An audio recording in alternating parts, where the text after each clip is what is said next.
Assalamualaikum warahmatullahi wabarakatuh. Hari ini kita akan melanjutkan perkuliahan e-learning kita dengan judul Teori Perilaku Kesehatan Individu, dan nanti kita akan menentukan bagaimana pilihan penggunaannya. Mengapa kita perlu mempelajari ini secara spesifik? Dikarenakan ini akan menjadi modal dasar bagi kalian dalam tahap penulisan karya tulis akhirnya atau skripsi. Berikut adalah outline yang akan kita pelajari pada hari ini. Ada beberapa teori yang terkait dengan teori perilaku individual. Yang pertama ada teori ABC, ada health belief model yang akan kita pelajari juga, teori reason action yang cukup banyak digunakan belakangan ini dalam beberapa skripsi di FKM Unsri, teori of planned behavior hampir sama dengan TRA, trans-theoretical model atau TTM, dan ada the precaution adoption process model PAPM. Sebelum kita mempelajari lebih jauh mengenai teori perilaku individu, kita harus memahami dulu 3 hal sebagai berikut. Yang pertama adalah konsep, kemudian konstruk, dan ada yang disebut sebagai variabel. Mengapa kita perlu mempelajari 3 hal ini? Karena hal-hal ini adalah bagian dari sebuah teori yang membentuk sebuah teori dan bagaimana pengimplementasiannya dalam karya ilmiah. Yang pertama adalah konsep. Konsep merupakan komponen utama dalam sebuah teori. Contohnya di sini adalah konsep perilaku individu. Jadi pada hari ini kita nanti akan membahas mengenai teori-teori yang terkait dengan perilaku individu, sehingga konsep yang kita bawa adalah konsep perilaku individu, bukan konsep perilaku kelompok atau massa gitu ya. Sehingga nanti apa yang menjadi dasar-dasar dalam teori itu biasanya lebih banyak kepada aspek-aspek di dalam diri seorang individu. Selanjutnya konstruk. Konstruk merupakan pengembangan atau adopsi konsep dalam teori. Jadi di dalam teori nantinya ada sebuah konsep, misalnya tadi konsep perilaku individu yang diukur dari berbagai variabel yang ada di dalam individu itu sendiri, misalnya attitude gitu ya, atau sikap. Kalau di sini contohnya nanti bisa dilihat dalam teori reason action, ada yang namanya subjective normative belief ya, dan ada banyak lagi yang lainnya. Jadi teori ini nanti ada beberapa konstruk selain subjective normative belief, tetapi kita ambil salah satunya adalah ini. Lalu lanjut ke dalam variabel. Kalau di dalam konstruk kita masih dalam area abu-abu, dalam artian kita masih bingung ya untuk menentukan bagaimana konsep pengukurannya si subjective normative belief ini. Kalau di dalam variabel ini adalah bentuk operasionalnya dari konstruk. Bagaimana konstruk itu diukur? Misalnya subjective normative belief tadi secara operasional definisinya adalah kepercayaan tentang apakah orang lain melakukan perilaku yang diukur. Perilakunya bisa apa saja termasuk perilaku kesehatan. Nah, untuk mengukurnya kita perlu ukuran-ukuran atau skala tertentu. Misalnya kalau di sini kita buat dalam bentuk skala bipolar disagree sampai agree. Misalnya kita dikasih sebuah pernyataan. Saya percaya bahwa HIV/AIDS, orang yang dengan HIV/AIDS ini perlu dijauhi, misalnya, gitu ya. Karena ini kan konteksnya adalah subjective normative belief. Jadi nanti di pernyataan ini kita akan mengukur skala pada diri seorang individu. Apakah dia sangat setuju, ya, atau ragu-ragu, sangat tidak setuju atau sangat tidak setuju. Itu misalnya di skala Likert. Tapi kalau kita pakai skala bipolar disagree dan agree sampai ke agree itu lebih banyak lagi. Nanti mulai dari poinnya adalah misalnya +3, ibaratnya sangat setujunya diukur +3. Kemudian ada lagi yang lebih rendah dari itu, setuju juga, tapi di bawah +3 tadi +2, +1, 0, dan seterusnya sampai ke arah yang agree atau setuju. Nah, jadi seperti itu. Kalau kalian mau melihat beberapa pengukuran skala itu nanti bisa dilihat di skripsi kakak tingkatnya yang menggunakan contohnya skala Likert.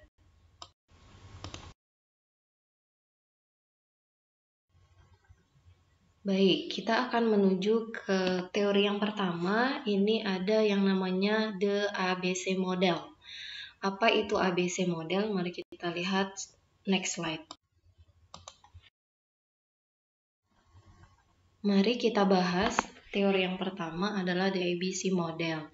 Nah, model ABC ini terdiri dari 3 konstruk ya. Kalau kita lihat di sini ada konstruk antecedent, ada konstruk behavior, ada konstruk consequence ya. Jadi di dalam masing-masing konstruk ini nanti akan diterjemahkan dalam bentuk variabel-variabelnya. Kita pahami dulu makna dari masing-masing konstruk ini. Yang pertama antecedents. Antecedents itu adalah setiap stimulus yang datang atau yang terjadi sebelum terjadinya sebuah perilaku. Jadi kalau ada sebuah perilaku itu biasanya didahului oleh penyebab. Nah, penyebab itulah yang disebut sebagai konstruk antecedents ya. Kalau di sini kalian lihat ada panahnya drives, berarti adanya stimulus ini mendorong terjadinya perilaku gitu ya. Contohnya kalau di sini penerapannya ini dalam bentuk upaya K3 ya, ada yang disebut sebagai behavior based safety, tapi sebenarnya bukan hanya di dalam K3 ini bisa dipakai dalam ranah apa saja, di dalam kesehatan juga secara umum juga bisa. Masih di variabel antecedents ini, jadi di sini adalah hal-hal yang melatar belakangi terjadinya perilaku. Misalnya kita ambil perilakunya itu, kalau di sini definisinya adalah segala sesuatu yang bisa dilihat oleh seorang individu, baik dilakukan atau dikatakan misalnya ya, sebuah atau sesuatu yang bisa diobservasi dan bisa diukur aktivitasnya. Misalnya kalau di dalam K3 itu adalah ada konsep unsafe act, unsafe behavior gitu ya. Ada perilaku atau tindakan yang berisiko, ada perilaku yang berisiko. Anggaplah dia tidak pakai helm ketika bekerja di ketinggian misalnya gitu ya. Nah, yang menyebabkannya atau antecedentnya itu banyak misalnya. Bisa aja karena dia nggak dapat training misalnya, tidak dapat pelatihan sebelumnya bahwa bekerja di ketinggian harus menggunakan safety helmet misalnya. Jadi nanti akan mempengaruhi perilakunya. Nah, perilaku ini nantinya akan menghasilkan konsekuensi tertentu atau efek tertentu. Kalau di sini definisinya adalah segala sesuatu yang terjadi setelah terbentuknya sebuah perilaku. Tadi sudah terbentuk kebiasaan bekerja di ketinggian tidak menggunakan helm gitu ya. Maka efeknya apa? Disinilah kalau kita sering mendengar istilah kecelakaan kerja gitu ya, atau penyakit akibat kerja. Jadi dari perilaku yang salah tadi, yang tidak aman tadi, dampaknya bisa menyebabkan penyakit akibat kerja gitu ya. Nah, dalam hal ini berarti konsekuensinya ini sebenarnya dimotivasi atau didahului oleh behavior gitu ya. Bisa juga pembentukan behavior ini nanti belajar dari konsekuensi yang diterima oleh orang lain gitu ya. Misalnya ini behavior individu A. Dia belajar dari konsekuensi yang didapatkan oleh individu B gitu ya. Bisa saja dia tidak mengalami konsekuensinya ketika dia itu mempelajari hasil yang didapatkan oleh orang lain. Oh, kalau orang lain tidak pakai helm bekerja di ketinggian, maka akibatnya bisa ketika jatuh itu bisa langsung meninggal misalnya. Kalau dia pakai helm belum tentu gitu ya, mungkin hanya lecet-lecet, patah-patah, tetapi belum sampai ke meninggal misalnya gitu.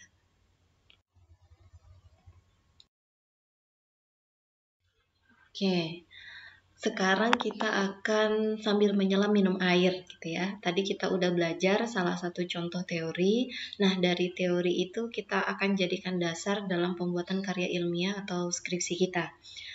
Sambil mengamati teori, mari kita mulai membuat rumusan masalah.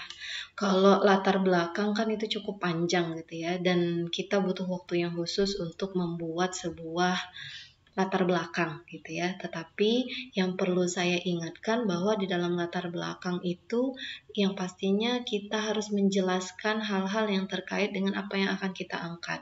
Mulai dari hal-hal yang sifatnya global, kemudian nasional, kemudian lokal di lokasi penelitian kita, dan justifikasi-justifikasi yang perlu kita masukkan sebagai penguat mengapa kita melakukan penelitian mengenai topik tertentu gitu ya.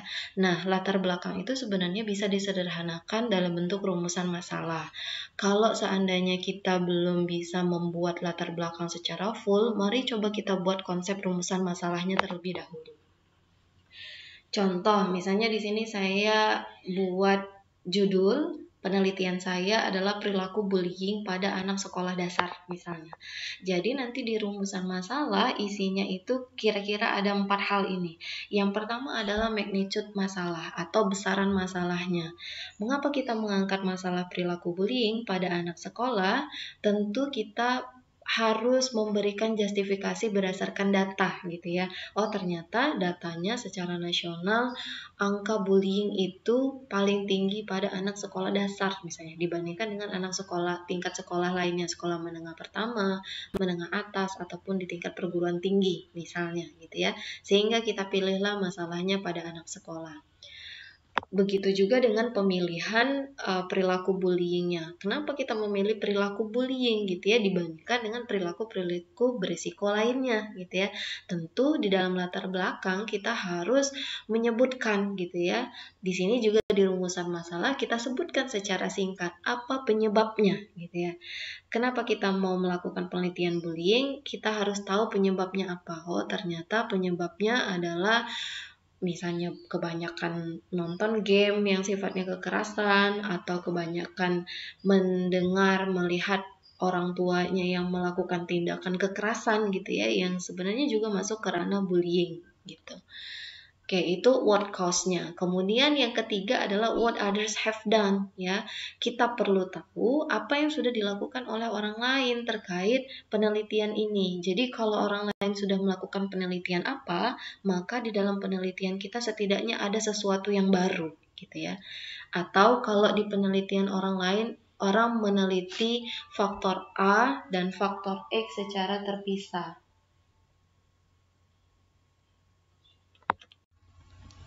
Baik, jadi tadi kita sampai ke what others have done. Apa yang sudah dilakukan oleh orang lain dalam konteks penelitian ini. Jadi kita cari novelty-nya, apa yang mau kita lakukan dalam penelitian kita. Atau bisa juga kita melihat apa yang dilakukan oleh orang lain secara terpisah. Orang lain A melakukan X, B melakukan Y, kemudian kita melakukan Z yang merupakan gabungan dari X dan Y misalnya gitu ya. Jadi begitu cara membuat rumusan masalah yang sebenarnya ini adalah ringkasan dari latar belakang.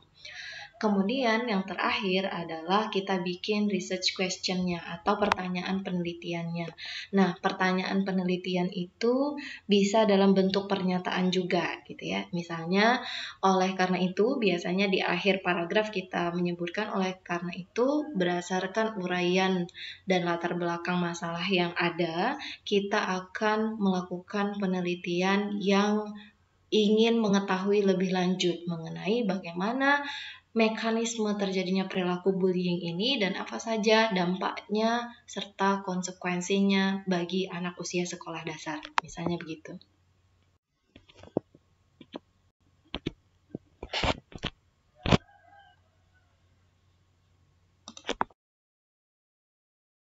Lanjut ke teori yang kedua, di sini ada model kepercayaan kesehatan atau health belief model.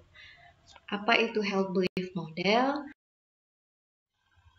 Jadi tanda-tanda untuk bertindak ini adalah isyarat gitu ya, bagaimana nanti kita akan melakukan perilaku itu. Jadi perilaku itu diperkuat ketika kita sudah banyak baca-baca melalui media misalnya. Kemudian kita juga sudah terpengaruh secara personal dan kita ingat untuk melakukan hal-hal yang sifatnya membentengi kita dari perilaku berisiko gitu ya, atau meningkatkan reminder dalam diri kita untuk melakukan hal-hal yang sifatnya positif gitu ya. Misalnya pada ibu bekerja, walaupun full time bekerja, oh ingat, aku harus punya stok ASI misalnya. Sehingga ketika bekerja di kantor, dia tetap membawa pompa dan bisa tetap menyediakan ASI bagi anak-anaknya. Jadi seperti itu ya. Nah, kalau di background tadi, ini adalah variabel tambahan sebenarnya yang juga akan mempengaruhi pembentukan persepsi itu.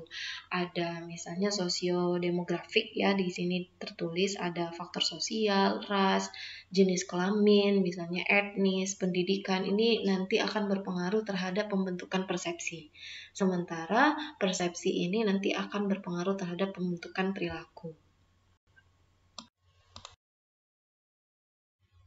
Mari kita belajar menulis lagi ya. Kalau tadi kita sudah belajar sampai dengan rumusan masalah ya. Nah, sekarang kita akan belajar membuat tujuan penelitian. Tujuan penelitian itu biasanya mengacu kepada topik apa yang kita angkat ya. Kalau di sini saya kasih contoh judulnya determinan sikap ibu dalam pemberian ASI eksklusif pada bayi 0-6 bulan di Sumatera Selatan misalnya. Karena sebelumnya tadi kita belajar mengenai health belief model, jadi dalam penelitian ini kita mengacu kepada konstruk yang ada di dalam teori health belief model. Sehingga tujuannya ya sesuai dengan konstruk tersebut. Secara umum tujuannya adalah menganalisis sikap ibu dalam pemberian ASI eksklusif gitu ya, sesuai dengan terminologi dan ruang lingkup dari judul kita. Kemudian tujuan khususnya ialah mengamati hal-hal yang tadi ada di dalam konstruknya. Misalnya menganalisis persepsi ibu mengenai kerentanan bayi terhadap penyakit yang mempengaruhi pemberian ASI eksklusif gitu ya. Kalau ibu merasa rentan terhadap bayinya akan terkena penyakit kalau nggak diberikan ASI eksklusif, maka dia nanti akan cenderung memberikan ASI kepada anaknya gitu ya. Kemudian menggali persepsi tingkat keseriusan gitu ya. Misalnya anak-anak yang tidak diberikan ASI ini cenderung di masa yang mendatang gitu ya kurang cerdas misalnya gitu ya, karena banyak penelitian anak-anak yang diberikan ASI eksklusif pada masa emasnya 0-6 bulan itu cenderung kecerdasannya baik gitu ya di masa kanak-kanak remaja sampai ke dewasa. Kemudian ada persepsi hambatan, apa-apa saja yang menghambat ibu untuk memberikan ASI eksklusif, berikut juga dengan manfaatnya. Lalu kalau kita mau menambahkan hal-hal yang sifatnya cues to action atau isyarat untuk bertindak, kita tambahin aja. Misalnya bagaimana pengaruh media gitu ya, media apa yang sudah dibaca, sudah difahami oleh ibu sehingga nanti ini akan membantu gerak dia untuk melakukan pemberian ASI eksklusif. Berikut juga dengan self efficacy si ibu atau keyakinan diri ibu, seberapa yakin dia dalam kondisi apapun mampu memberikan yang namanya ASI eksklusif. Teori selanjutnya yang akan kita bahas ialah Theory of Reason Action atau TRA dan Theory of Planned Behavior atau TPB. Jadi sebenarnya konsep dari teori TRA dan TPB ini hampir sama, tetapi pada TPB ini sebenarnya penambahan konstruk dari apa yang sudah ada di dalam teori Reason Action. Berikut adalah gambaran gabungan dari TRA dan TPB. Di sini saya sudah memberikan garis merah gitu ya yang sifatnya horizontal. Nah, di atas garis merah ini adalah konstruk yang mengukur teori TRA atau teori reason action. Sementara konstruk di bawahnya ini adalah konstruk yang mengukur sebagai tambahan dari teori TRA maka dikembangkan dalam bentuk teori TPB. Nah, kalau kita lihat di sini terbentuknya perilaku itu prosesnya lumayan panjang gitu ya. Karena ada banyak hal-hal yang sifatnya di dalam diri individu yang ini nantinya akan berpengaruh kepada pembentukan niatnya.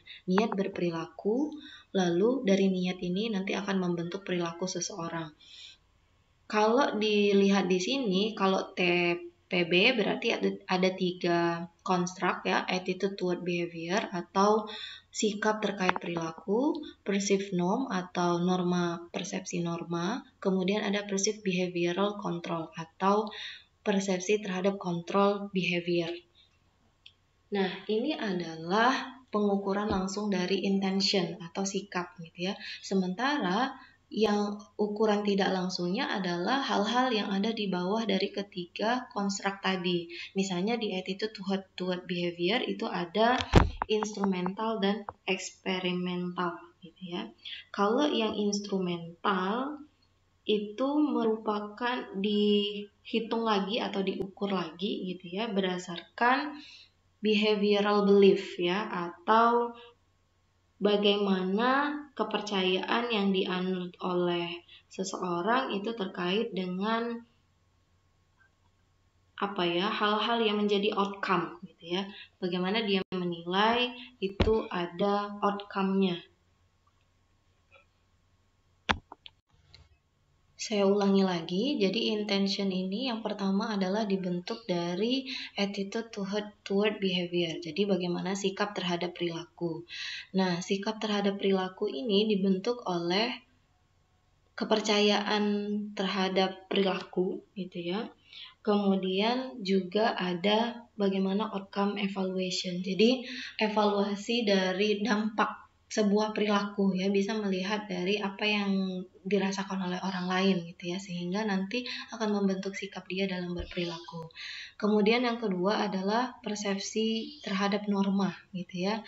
Kalau di sini ada yang disebut sebagai normative belief atau kepercayaan yang sifatnya normatif gitu ya. Normatif di sini berarti sebenarnya ada banyak norma yang berlaku di luar individu gitu ya, kepercayaan yang berlaku di individu yang sifatnya bervariasi, lalu yang mana sih yang dia ambil sebagai persepsi dia gitu ya. Bagaimana dari kekuatan dari kepercayaan tersebut, dan berikut juga adalah bagaimana motivasi untuk mematuhi dari kepercayaan yang ada. Misalnya di dalam sebuah kelompok masyarakat itu ada kepercayaan misalnya kalau sudah pacaran maka mereka harus dinikahkan misalnya gitu ya. Nah, itu adalah kepercayaan yang berkembang di masyarakat. Jadi, bagaimana persepsi itu terbentuk dalam diri individu berarti dia harus menyadari dulu, dia harus termotivasi dulu untuk mematuhi atau tidak mematuhi dari peraturan atau kebiasaan yang terjadi di masyarakat. Kemudian yang ketiga adalah persepsi terhadap control behavior. Jadi bagaimana pembentukan perilaku itu dikontrol oleh hal-hal lain. Misalnya orang takut untuk melakukan premarital sex atau perilaku seks berisiko misalnya ya, dikarenakan kontrol si norma agama misalnya gitu ya, atau kontrol orang tua selalu mengawasi 24 jam sehingga dia tidak mau melukai perasaan orang tuanya gitu ya. Dia juga merasa bahwa dia diawasi 24 jam oleh Allah misalnya, sehingga dia merasa dengan adanya kontrol ini dapat membatasi dia dari perilaku yang berisiko gitu ya. Nah, jadi ini adalah implementasi dari teori TRA dan TPB sekaligus gitu ya. Kalau mau pakai satu TRA aja silahkan. Kalau mau pakai TPB berarti kita pakai ketiga-tiganya area konstruk yang tadi sudah kita jelaskan. Oke. Kita lanjut belajar lagi. Kalau tadi kita sudah sampai ke tujuan penelitian, sekarang kita coba untuk bikin hipotesis. Kalau untuk penelitian yang sifatnya kuantitatif ya.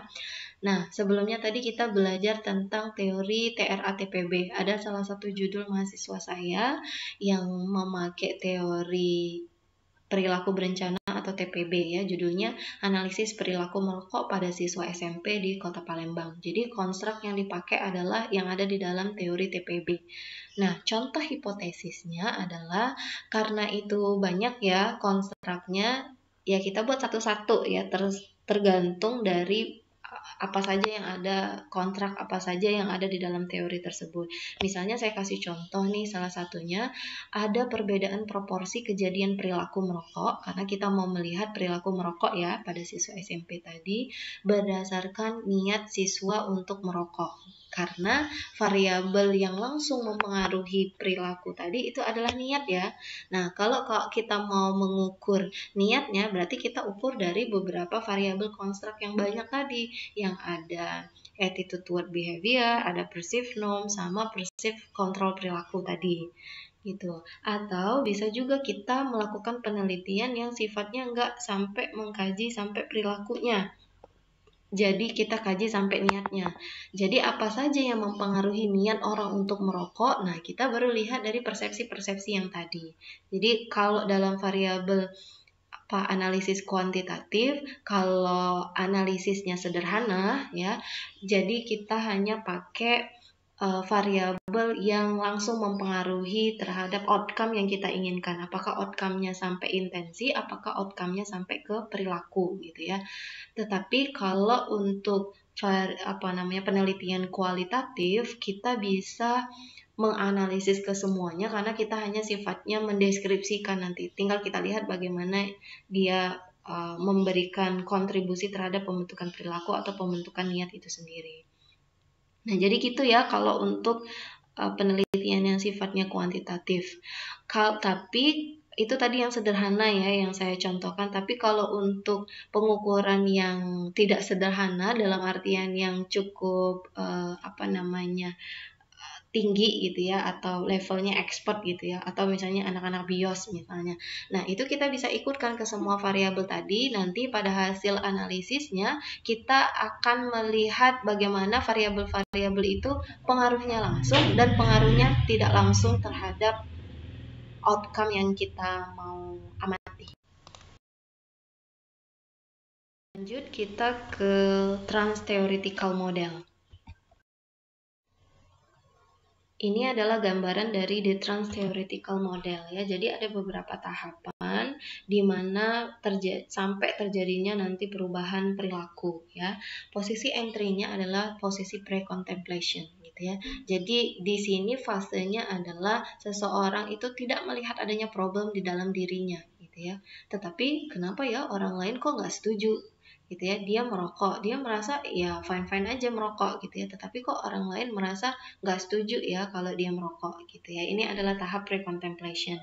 Kemudian masuk ke tahapan contemplation ya, di mana si individu ini mengukur gitu ya, mengukur apa-apa yang sifatnya mendukung, apa-apa yang sifatnya kontra gitu ya, atau menolak dari perubahan perilaku itu gitu ya. Jadi apa yang mendorong, apa yang menghambat dia untuk melakukan perubahan perilaku. Kemudian masuk ke determinism. Di determinism ini si individu ini apakah mau melanjutkan perilaku sebelumnya gitu ya, ataukah berkeinginan untuk mengubah perilakunya ya. Jadi di sini adalah tahapan-tahapan yang sifatnya psikologis, jadi dia masih berpikir gitu ya. Nah, ketika dia sudah melakukan atau membuat keputusan, maka dia sudah masuk ke dalam tahapan active change ya, di mana dia mulai mau untuk bertindak ketika dia sudah memutuskan. Jadi ketika suatu hal itu diputuskan, maka itu adalah awal dari tindakan. Selanjutnya kita masuk ke tahapan maintenance gitu ya. Jadi kalau yang sudah berubah tadi aktif dia mengubah perilakunya. Ketika dia sudah memutuskan untuk berhenti merokok misalnya, maka dia akan lakukan banyak hal untuk tetap menjaga dia tetap berhenti merokok. Misalnya dia akan menjauhi teman-temannya yang merokok, atau kalaupun tidak menjauhi, ketika kumpul dia ya nggak merokok gitu. Nah, sehingga dari sini nanti akan menjadi exit point-nya. Kemudian bisa aja ya ketika dia sudah maintenance gitu ya, sudah lama, ternyata relapse lagi, dia mau merokok lagi. Mungkin karena makin banyaknya intensitas bertemu dengan teman-teman yang merokok, makin banyaknya tawaran rokok gratis misalnya, sehingga dia nanti akan relapse atau balik lagi ke perilaku awalnya. Ketika dia relapse, ini otomatis dia akan masuk ke fase satu lagi, dan ini akan terjadi lagi, di mana dia akan memutuskan atau tidak memutuskan untuk berhenti merokok. Jadi prosesnya lumayan panjang ya. Ini adalah proses yang sifatnya evaluasi individu ya, bagaimana dia mempertahankan perubahan perilakunya. Selanjutnya adalah yang terakhir, the precaution adoption process model, ya. Jadi bagaimana proses sebuah adopsi perilaku terjadi. Model precaution adoption process ini atau proses adopsi perilaku ini sebenarnya hampir sama dengan apa yang sudah kita bahas di trans-theoretical model. Di sini digambarkan dengan lebih sederhana, di mana diawali dengan kondisi tidak aware atau tidak peduli ya dengan adanya isu. Kalau saat ini kita belajar dari COVID-19 berarti kondisi seseorang itu misalnya tidak aware terhadap isu COVID-19. Terserahlah kalau misalnya ada pandemi di luar negeri, tidak mungkin di Indonesia masuk pandemi itu misalnya. Itu adalah kondisi pada saat kita dulu awal masa pandemi ya. Pemerintah kita malah adalah orang yang kelompok yang tidak aware terhadap permasalahan pandemi gitu ya. Nah, kemudian masuk ke tahap berikutnya, doesn't care about isu. Kalau dia sudah tidak aware, tidak mau tahu dengan isu, sehingga dia juga nantinya akan tidak mau berkontribusi terhadap perkembangan isu tersebut. Misalnya kalau saat ini kita lihat angka COVID-19 itu selalu meningkat, masih meningkat ya, atau masih ada catatan kasus bahkan kadang-kadang sampai melebihi prediksi gitu ya, sampai 4 ribuan gitu ya. Nah, hal ini memperlihatkan bahwa orang sudah masuk ke dalam tahap thinking about acting gitu ya. Kalau dia berpikir untuk mematuhi protokol kesehatan, maka dia sudah masuk ke dalam tahap decided to act dan masuk ke tahap act gitu ya. Tapi kalau dia berpikir bahwa masker itu kalau dipakai itu membuat kita menjadi sesak, tidak leluasa untuk beraktivitas misalnya. Atau kalau terkait dengan cuci tangan, ngapain kita repot-repot melakukan cuci tangan kalau kita tahu bahwa kita itu habis berpergian dan dari tempat yang aman misalnya. Itu kan proses berpikir dalam diri seseorang. Lalu kalau dia memutuskan untuk tidak melakukan perilaku, maka ya kondisinya ini bakalan bisa terancam. Kalau kita bisa hubungkan nanti bisa tahapan selanjutnya dibahas melalui health belief model ya. Sementara kalau yang memutuskan untuk berperilaku tadi mematuhi protokol kesehatan, selanjutnya kalau dia lihat masih banyak ya kasus COVID sekarang, berarti kita belum bisa terlepas sepenuhnya dari kebiasaan untuk mematuhi protokol kesehatan tadi. Di sini namanya tahapannya maintenance. Oke. Saya rasa mungkin itu yang bisa saya sampaikan pada hari ini. Mudah-mudahan kita bisa belajar banyak. Jadi tadi sambil di sela-sela pembahasan tentang teori, kita sudah belajar bagaimana kita membuat rumusan masalah, tujuan, kemudian sampai hipotesis. Nah, tugas kalian adalah, jadi outputnya dari mata kuliah kita untuk sampai tengah semester ini adalah untuk membuat rancangan penelitian ya, nanti dibuatkan di dalam bentuk proposal. Jadi tugasnya adalah, karena kita sudah belajar sampai hipotesis, berarti tugasnya bikin latar belakang, bikin rumusan masalah, bikin tujuan, sampai dengan bikin hipotesis ya. Hipotesis itu untuk penelitian kuantitatif, tapi nanti kalau misalnya mau pakai penelitian kualitatif berarti kita nggak perlu pakai hipotesis ya. Itu saja penyampaian saya pada hari ini. Terima kasih. Wassalamualaikum warahmatullahi wabarakatuh.